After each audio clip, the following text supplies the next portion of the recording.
C'est parti pour 20 km jusqu'à Castrojeriz.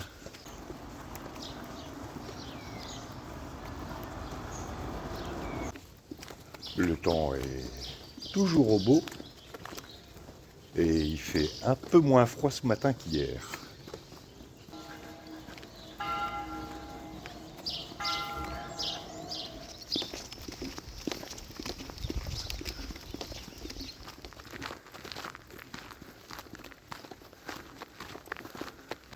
Aujourd'hui, on va devoir remonter sur le plateau, Piscornillos del Camino est dans un repli de terrain, enfin un repli assez large. Et ensuite, ce sera tout plat avant de redescendre sur Castrojeriz.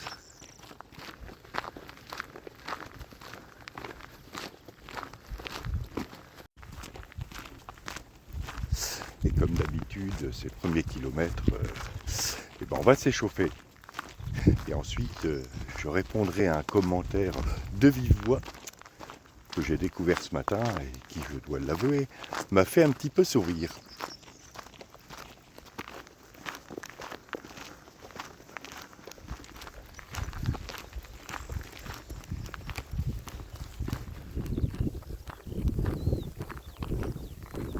Bien, maintenant qu'on a pris pied sur le plateau, j'en viens à ce commentaire, ce long commentaire, dont le ton quelque peu acide m'a laissé perplexe au petit déjeuner ce matin.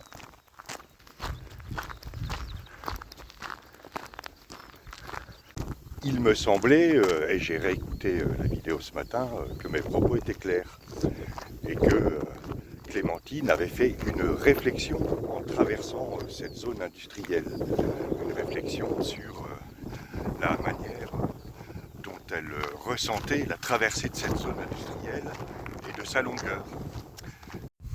Et quand je dis Clémentine, je parle de Clémentine ma fille et pas de Dame Clémentine. J'adore le talent de certaines personnes pour tordre les mots et transformer ce qui n'était qu'une réflexion venue sur le vif en marchant, en traversant cette zone industrielle, en tentative d'argumentation et de justification de la traversée de cette zone industrielle. Clémentine n'a jamais justifié ou argumenté en faveur de la traversée de cette zone industrielle. Ça, il faudrait que ce soit très clair. Et ce commentaire, en commençant par cette phrase, tombe complètement à côté de la cible. Parce que si cible il doit y avoir, ça ne peut être que moi, qui ai donné a posteriori, non pas une justification de la traversée de la zone industrielle, mais une explication comme quoi cette traversée pouvait éventuellement présenter un intérêt pour ceux qui le souhaitent. Pour résumer, Clémentine n'a pas donné une argumentation, mais elle a émis une réflexion sur le vif. Et comme le disait Albert Camus, mal nommer les choses, c'est ajouter à la misère du monde.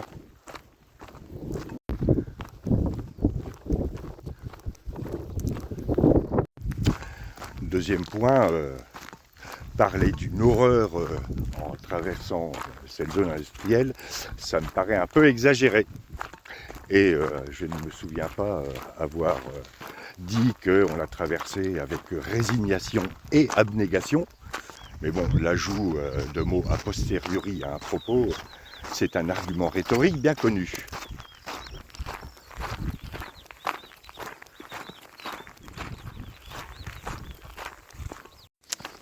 Le troisième point, après la petite côte.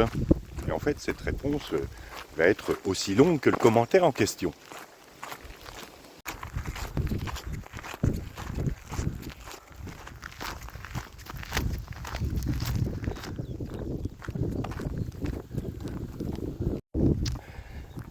Troisième point, disais-je, et merci d'avoir éveillé ce matin ma curiosité quant à la présence d'écrevisses dans le Rio Arlanzón. Eh bien, les deux espèces d'écrevisses qu'il y a dans le Rio Arlanzón, ce sont deux espèces invasives que, effectivement, on peut pêcher à partir du 1er juin sur un cours limité jusqu'à la confluence avec le Rio Arlanza. Mais voilà, c'était juste une précision au passage.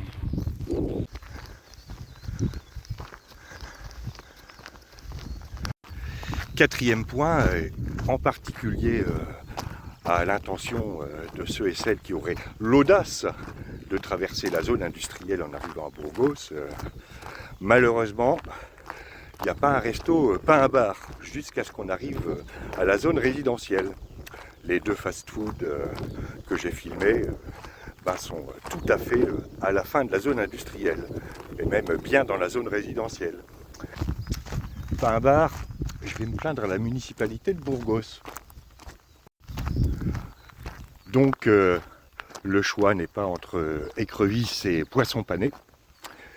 Il est entre écrevisses, mais si vous arrivez après le 1er juin, et rien du tout pendant les 4 premiers kilomètres. Et faites gaffe parce que du coup, vous pourriez mourir de faim et de soif.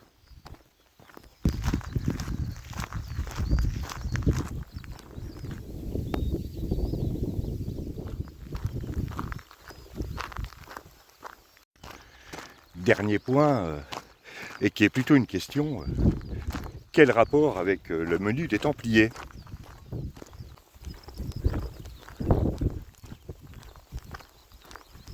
Je conclurai cette longue réponse à ce long commentaire, dont l'acidité qui voulait se teinter d'humour laissait quand même transparaître une certaine exaspération, tout à fait comme si j'avais heurté une vérité révélée. Toi, au XIIIe siècle, tu aurais fini en barbecue.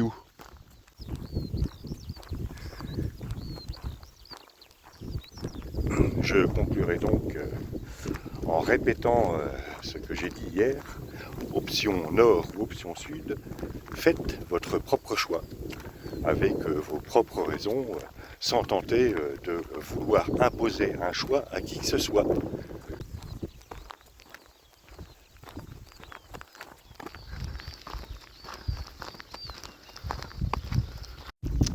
Bon, tout ça m'a donné faim. Ça tombe bien, c'est bientôt l'heure du second petit déjeuner. Et on devrait être à 2 km d'Ontanas.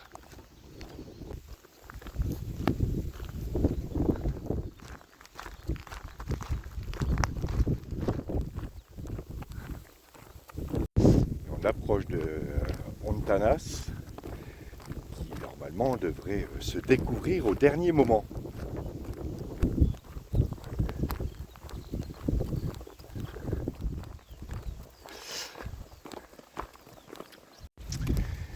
Et c'était là que je m'étais arrêté lors de la première étape de la Meseta il y a 4 ans. Et c'est peut-être pour ça que je ne me souvenais plus du tout de l'arrivée dans Hornillos del Camino.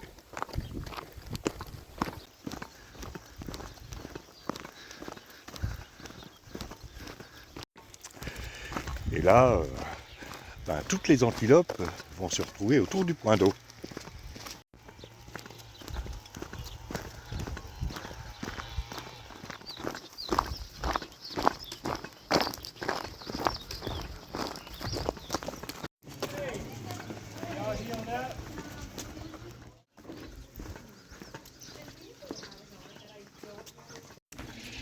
Bien, après cette pause second petit déjeuner, il est temps de repartir et il nous reste 9 km à faire. Et là encore, cette première partie d'étape, on ne l'a pas vu passer. Passons à côté de cette église d'Ontanas.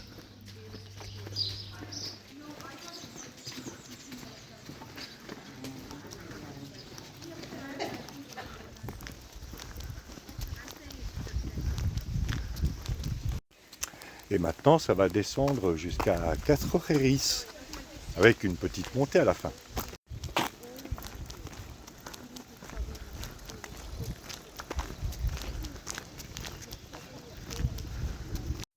Alors, 457 km, 248 miles, 95 lieues.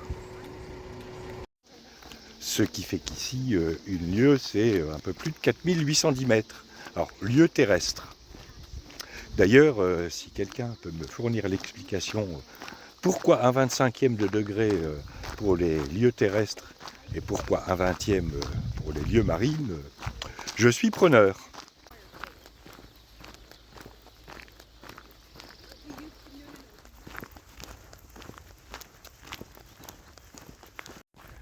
Je comptais reprendre avec les Templiers aujourd'hui, mais je viens de m'apercevoir qu'on avale les kilomètres sans s'en rendre compte et que comme il reste que moins de 9 km maintenant, ça va être un peu juste. En revanche, je vais parler d'un sujet qui a été abordé dans un des commentaires et qui disait que je ne parle jamais des prix en Espagne, ce qui est vrai et ce qui pourra intéresser certains et certaines d'entre vous.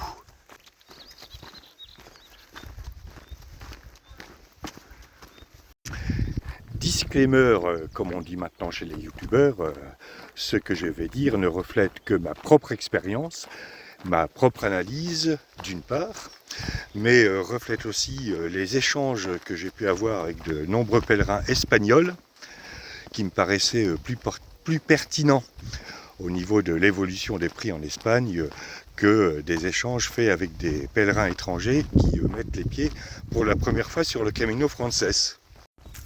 Le premier constat, c'est que sur la Via de la Plata, qui part de Séville et qui remonte du sud au nord de l'Espagne, eh bien, les prix sont beaucoup plus bas que sur le Camino Frances. L'auberge municipale la moins chère où je suis allé, ça devait être 5 €. Là, c'est plutôt aux alentours de 12. De même, dans les bars et les restos, il n'y a pratiquement que des locaux. Et donc les prix sont à l'avenant. Et l'espagnol avec qui je discutais avec San Juan de Ortega me disait de base déjà, il y a une grande différence entre le nord et le sud de l'Espagne.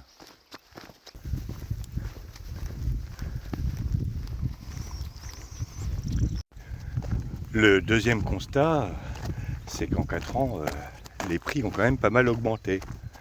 Vous allez me dire, c'est normal avec l'inflation. Mais l'inflation n'explique pas cette augmentation des prix.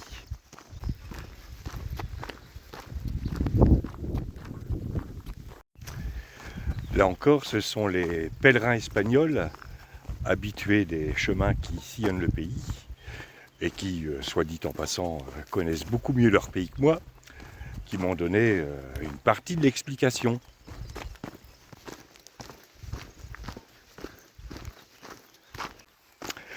La suite, après les cailloux.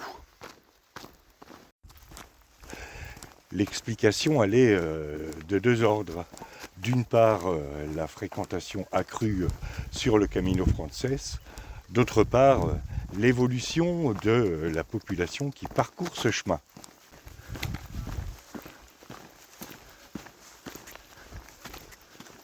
D'abord sur l'augmentation de la fréquentation du chemin. La fréquentation augmente d'année en année, et particulièrement sur ces dernières années. Et qui dit augmentation de fréquentation, dit opportunité pour le business. Et les prix s'en ressentent. Là où il y a 4 ans, un menu peregrino, un menu pèlerin, valait 12 €, là maintenant, en moyenne, c'est plus proche de 15 €.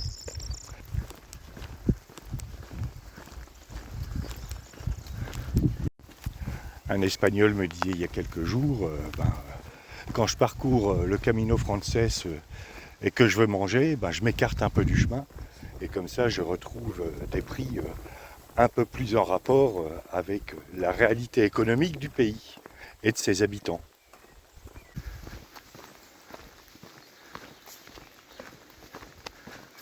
Le deuxième point a trait à l'évolution de la population qu'on rencontre sur le Camino Frances, ou sur la voie du Puy d'ailleurs, et ça fait écho à des conversations que j'ai eues avec des hébergeurs français, mais aussi hébergeurs espagnols.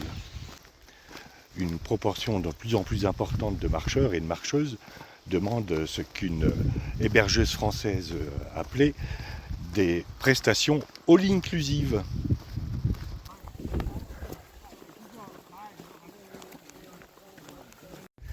La proportion de cette population augmente d'année en année Et là aussi, ça a tendance à faire augmenter les prix.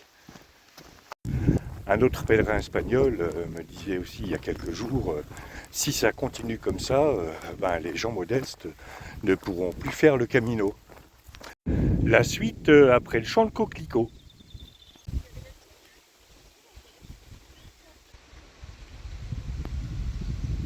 Bien, je reprends.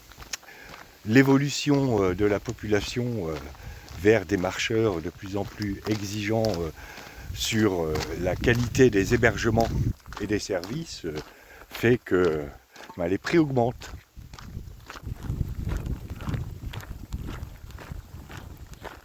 En fait, ce qui se passe sur le Camino Frances, c'est devenu, comme on dit dans les salons parisiens, the place to be.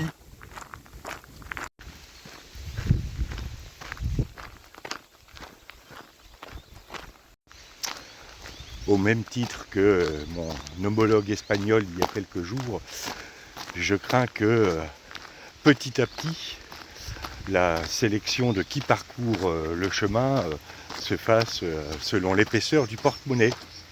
Et j'espère bien me tromper.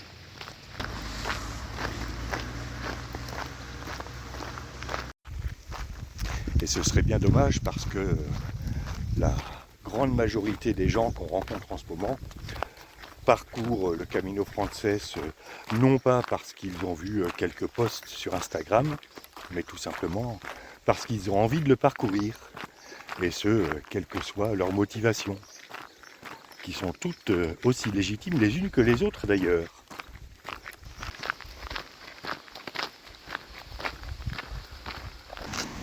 Voilà pour cette longue minute aussi sur les prix en Espagne. Bon, sachant que jusqu'à présent, l'Espagne reste un petit peu moins chère que la France, que ce soit au niveau des hébergements ou au niveau des repas à l'extérieur. Pas forcément d'ailleurs des repas dans les auberges.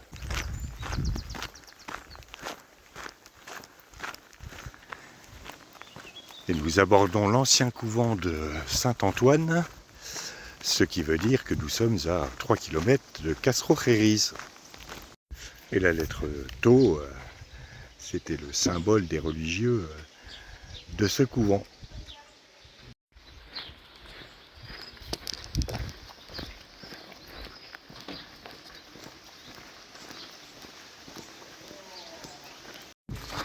Et les ruines actuelles datent du XIVe siècle.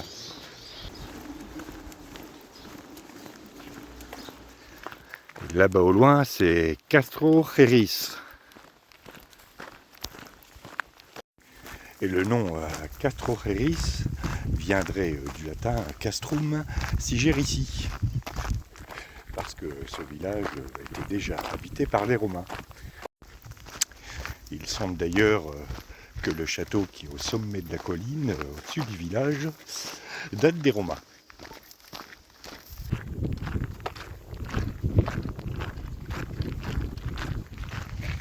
La Meseta a beau avoir une mauvaise réputation, en particulier une réputation de monotonie et de manque d'intérêt à traverser, il n'en reste pas moins que des bijoux comme ce village méritent vraiment d'être visités. Voilà, nous arrivons à Castro-Xeris. Et notre albergue, c'est l'albergue à Cienleguas. À Cienleguas, qui veut dire à 100 lieues. Mais lesquels ?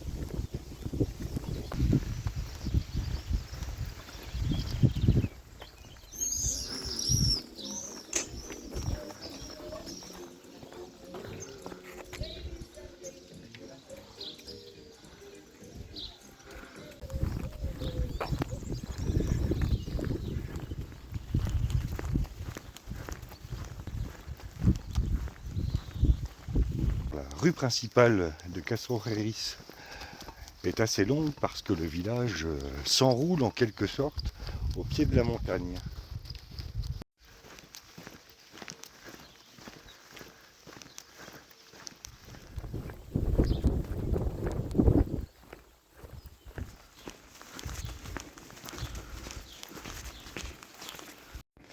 Voilà, et je crois que l'on arrive. with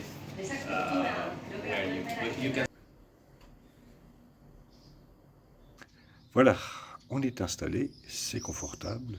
L'étape a été courte parce qu'elle n'a fait que 19 km et honnêtement, on ne l'a pas vu passer. Demain, ce sera un peu plus long, ce sera 25 km jusqu'à Fromista. Voilà, en attendant, je vous dis à demain pour de nouvelles aventures.